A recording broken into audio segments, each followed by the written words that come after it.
ذروں کو خورشید کیا، جن ہونٹوں میں زہر بھرا تھا ان کو میٹھ۔ السلام علیکم ورحمۃ اللہ وبرکاتہ۔ محترم ناظرین، اس سے قبل کے ایپیسوڈ میں ہم نے سورہ مومنون کی ابتدائی آیات آپ کے سامنے پیش کی، اس کے ترجمے کو بھی پیش کیا اور کامیاب مومنوں کی صفات کے بارے میں تذکرہ کیا۔ اللہ رب العالمین نے پہلی صفت کامیاب مومنوں کی یہ بتائی کہ جو اپنی نمازوں میں خشوع کا اہتمام کرتے ہیں، یعنی اپنی نماز کو صحیح طریقے سے ادا کرتے ہیں، اس کے ثواب کو مکمل طریقے سے حاصل کرنے کی کوشش کرتے ہیں۔ اس کے بعد اپنے وقت کا صحیح استعمال، بے مقصد قسموں کے کاموں سے، بے مقصد یا مقصد زندگی سے غافل کر دینے والی باتیں اور کھیل کود اور دیگر ساری چیزوں سے احتراز کرتے ہیں اور اس سے بچنے کی کوشش کرتے ہیں۔ آگے ہے کہ اپنے مال کا صحیح حق ادا کرنا، جو زکوٰۃ کی شکل میں ہوتا ہے۔ والذین هم للزکاۃ فاعلون، یہ لوگ اپنی زکوٰۃ کو ادا کرنے والے اور مکمل طریقے سے صحیح طریقے سے اپنے مال کی زکوٰۃ کو ہمہ وقت دیتے رہتے ہیں۔ یہ نہیں کہ ایک سال ادا کر دیا، اگلے سال نہیں دیا، یا زکوٰۃ کے دیتے وقت تو کاٹ کسر کر دیا،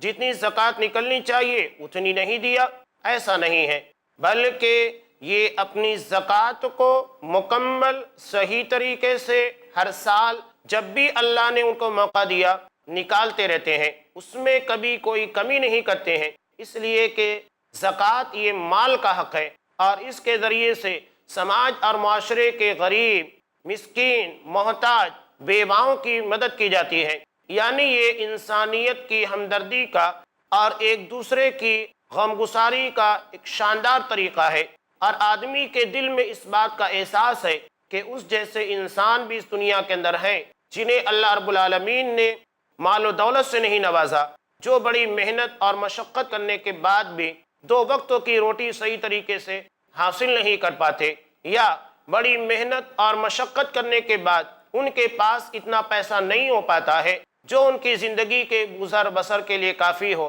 یا کسی بیماری کی وجہ سے ان کے سامنے محتاجگی آ جائے۔ ہر وقت تو یہ لوگ اپنے مال کے حق کو ادا کرنے کی کوشش کرتے رہتے ہیں۔ زکوٰۃ میں صرف یہ نہیں ہے کہ آدمی اپنے مال کو سال پورا ہونے کے بعد، سال کے مکمل ہو جانے کے بعد جو زکوٰۃ نکلتی ہے وہی دے، بلکہ جب بھی زکوٰۃ کے علاوہ دیگر صدقات کی ضرورت پیش آ جائے اس کو ادا کرتے رہتے ہیں، دیتے رہتے ہیں۔ یہ نہیں کہ اپنے مال کی زکوٰۃ ایک مرتبہ دے دی اور اس کے بعد اگر کوئی مسکین، کوئی سائل، سوال کرنے والا، مانگنے والا، کوئی بھکاری ان کے پاس اپنی ضرورت کو لے کر پیش ہو گیا تو اسے جھڑک دے، نہیں، بلکہ جس طرح نماز کے ادا کرنے کے بعد، فرض نماز کی ادائیگی کے بعد بھی سنت کا، نفل نمازوں کا اہتمام ہونا چاہیے، اسی طرح زکوٰۃ کی ادائیگی کے بعد بھی آدمی کو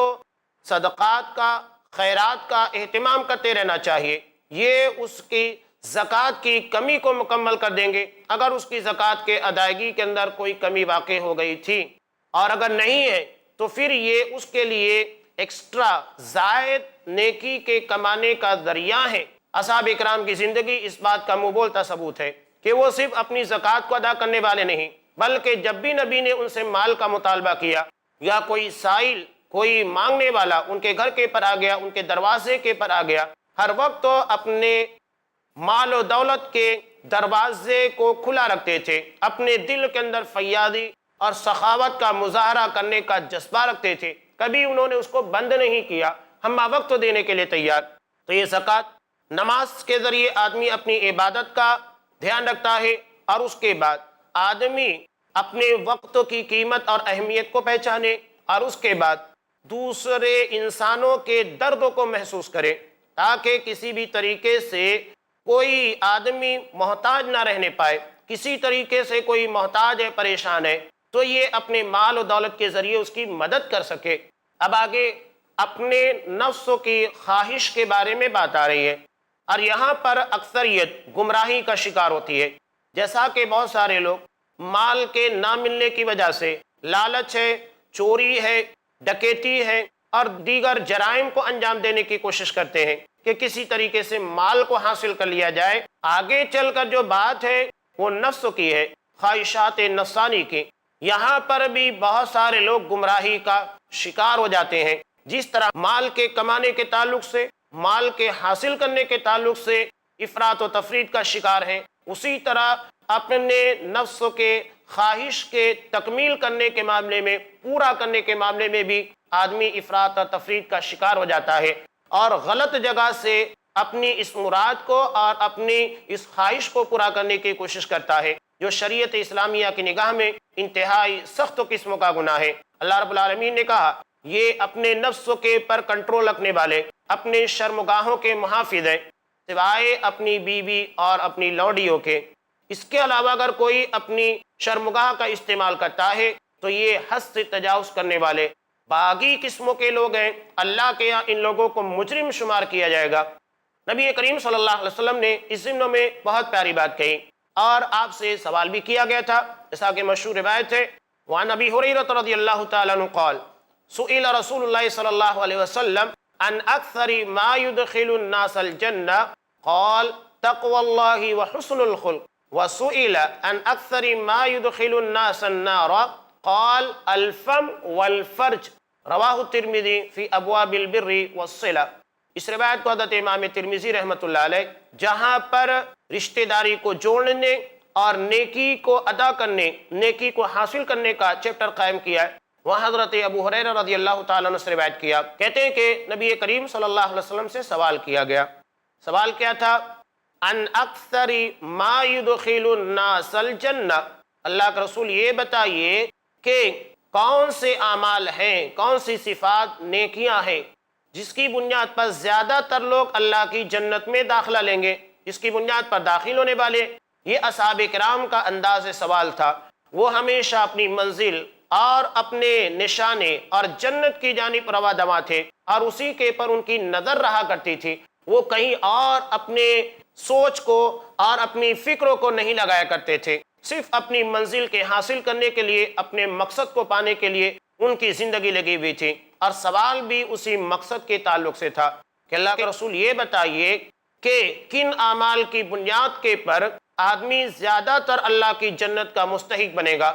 سوال بڑا جامع تھا، بہت شاندار تھا، بہترین سوال کا جواب نبی کریم صلی اللہ علیہ وسلم نے جامع انداز میں، بہترین انداز میں دیا اور کہا تقوی اللہ وحسن الخلق، اللہ کا تقوی اور حسن اخلاق۔ تقوی یہ اللہ رب العالمین کے حق کو صحیح طرح سے ادا کرنے کے لیے معاون ثابت ہوتا ہے اور بہترین اور کارگر ہے۔ اسی طریقے سے حسن اخلاق بندوں کے ساتھ معاملات کو نبھانے کا حکم دیتا ہے۔ ایک کا تعلق اللہ کے حق سے ہے اور دوسرے کا تعلق بندوں کے حق سے ہے، یعنی وہ لوگ اللہ کی جنت کے مستحق بننے والے ہیں جن کے معاملات زندگی بھی بہتر ہوں گے، انسانوں کے ساتھ بھی ان لوگوں کے تعلقات اچھے ہوں گے، ان کے ساتھ کوئی زیادتی نہیں بھی ہوگی، اور اسی طریقے سے وہ اللہ کے حق کی ادائیگی میں بھی کوئی کوتاہی برتنے والے نہیں، اللہ کا حق بھی صحیح طریقے سے ادا کر رہے ہیں اور بندوں کے ساتھ معاملات بھی بحسن خوبی ادا کیے جا رہے ہیں۔ یہ لوگ اللہ کی جنت کے مستحق ہیں۔ اب جنت میں جانے کا راستہ معلوم ہو گیا، کن بنیادوں کے پر، کن اعمال اور نیکیوں کی بنیاد پر اللہ ہمیں جنت دے گا، یہ چیز معلوم ہو گئی۔ اب یہ بھی سوال کر لیا جائے کہ جہنم میں جانے والے اور جہنم تک پہنچا دینے والے اعمال کون سے ہیں تاکہ اس سے بچا جائے۔ اس لیے کہ آدمی اگر کوئی اچھا کام کر رہا ہے تو ساتھ ہی ساتھ اسے یہ بھی معلوم ہونا چاہیے کہ برائی کیا ہے، تاکہ برائی سے بچ کر نیکی کے راستے کے پر اپنے آپ کو رفتار کے ساتھ، تیزی کے ساتھ چلاتا رہے۔ اب اللہ کے رسول صلی اللہ علیہ وسلم سے یہ بھی سوال کر لیا گیا، وَسُئِلَ عَنْ أَكْثَرِ مَا يُدْخِلُ النَّاسَ النَّارَ، اللہ کے رسول یہ بتا دیجئے کہ کن اعمال کی بنیاد پر، کن گناہوں کی بنیاد پر، کن سیاہ کرتوتوں کی بنیاد کے پر جہنم میں زیادہ تر لوگوں کا داخلہ ہونے والا ہے اور لوگ جہنم کا شکار بننے والے ہیں۔ اللہ کے رسول صلی اللہ علیہ وسلم نے اس جامع بہترین سوال کا جواب بھی بہت ہی شاندار انداز میں دیا، جامع انداز میں دیا۔ کہا الفم والفرج، آدمی اپنی زبان اور اپنی شرمگاہ کی بنیاد پر سب سے زیادہ جہنم کا شکار ہونے والا ہے۔ یہ زبان بڑی عجیب و غریب چیز ہے، اس زبان سے ہم کلمہ توحید ادا کر سکتے ہیں، اسی زبان سے ہم قرآن مجید کی تلاوت کرتے ہیں، اسی زبان سے ہم اللہ کا ذکر کرتے ہیں، اچھی باتیں کرتے ہیں، لوگوں کی تعریف کرتے ہیں، اسی زبان سے دعوت و تبلیغ کے فریضے انجام دیے جاتے ہیں، اسی زبان کے استعمال کے ذریعے آدمی اپنے دل کی خواہشات لوگوں کے سامنے بیان کرتا ہے۔ یہ زبان آدمی کی ترجمان ہے کہ آدمی کے دل میں، آدمی کے خیالات میں کیا ہے، اس زبان کے ذریعے باہر لایا جاتا ہے۔ کہنے والا ایک بات بڑی پیاری کہتا ہے کہ آدمی کی زبان یہ ایک بند دکان کی طرح ہے، اور جب یہ زبان کھلتی ہے تب یہ پتہ چلتا ہے کہ یہ دکان کوئلے کی ہے یا ہیرے کی ہے۔ یہ چیز آدمی کی زبان کے کھلنے کے بعد ہی معلوم ہوتی ہے، یعنی آدمی اپنی زبان کے ذریعے یہ بتاتا ہے کہ اس کے ذہن و دماغ میں اور اس کے دل کے اندر اس کی خواہشات میں کیا ہے، وہ کیسے کردار ادا کر سکتا ہے، اور اپنی زبان کے ذریعے لوگوں کو فائدہ پہنچائے گا یا نقصان، یہ خود اپنی زبان کے کھولنے کے بعد اسے معلوم ہو جاتا ہے، اور دیگر لوگوں کو بھی علم میں آ جاتا ہے کہ آدمی ہے کیا۔ اور دوسری چیز ہے شرمگاہ۔ آدمی اپنی زبان اور اپنی شرمگاہ کا محافظ بن جائے تو یقیناً وہ اللہ کی جہنم سے اپنے آپ کو محفوظ کر سکتا ہے، لیکن اگر اس کا استعمال غلط کیا گیا تو یہی چیز اسے جہنم میں لے جانے کا ذریعہ بن جائے گی۔ تو اللہ کے رسول صلی اللہ علیہ وسلم نے زبان اور شرمگاہ کے بارے میں کہا کہ یہ دونوں چیزیں زیادہ تر لوگوں کو جہنم کا شکار بنانے والی ہیں، جہنم کا ایندھن بنانے والی، جہنم تک لے کر جانے والی ہیں۔ زبان یہ اچھے کاموں کے لیے بھی استعمال کی جا سکتی ہے، لیکن اسی زبان سے غیبت ہے، برائیاں ہیں، شرکیہ جملے ہیں اور دیگر ایسی باتیں جو انسانیت کو اور اللہ رب العالمین کو ناراض کرنے والی ہے، ہم وہی کام کر سکتے ہیں۔ یعنی سورس ایک ہے، ذریعہ ایک ہے، وہی ہمیں جنت تک بھی لے کر جانے والی ہے صحیح استعمال کرنے کی وجہ سے، اور غلط استعمال کی بنیاد کے پر یہی ہمیں جہنم رسید کر دے گی، جہنم میں لے کر جائے گی۔ اور یہی معاملہ شرمگاہ کا بھی ہے، اس کا صحیح استعمال کیا جائے، اللہ رب العالمین اس کے ذریعے سے ہمیں اولاد دے گا جو ہمارے لیے صدقہ جاریہ اور دنیا کے لیے سہارا بننے والی ہے، لیکن اگر اس کا استعمال غلط کر لیا جائے تو یہی چیز ہمارے لیے رسوائی اور بربادی کا ذریعہ بننے والی ہے۔ اس سلسلے میں مزید باتیں انشاءاللہ آپ کے سامنے پیش کی جاتی رہیں گی، ابھی باتیں اپنی جگہ کے پر بہت ساری باقی ہیں، اور یہ آیات جو آپ کے سامنے کامیاب مومنوں کی صفات کے طور پر پیش کی گئی ہیں کافی اہمیت کے حامل ہے۔ انشاءاللہ یہ ساری باتیں ہم آپ کے سامنے اس ایک وقفے کے بعد لے کر پیش ہوں گے۔ وقت ہو چکا ہے ایک وقفے کا، تب تک کے لیے دیجیے اجازت۔ السلام علیکم ورحمۃ اللہ وبرکاتہ۔ انگاروں کو پھول بنایا،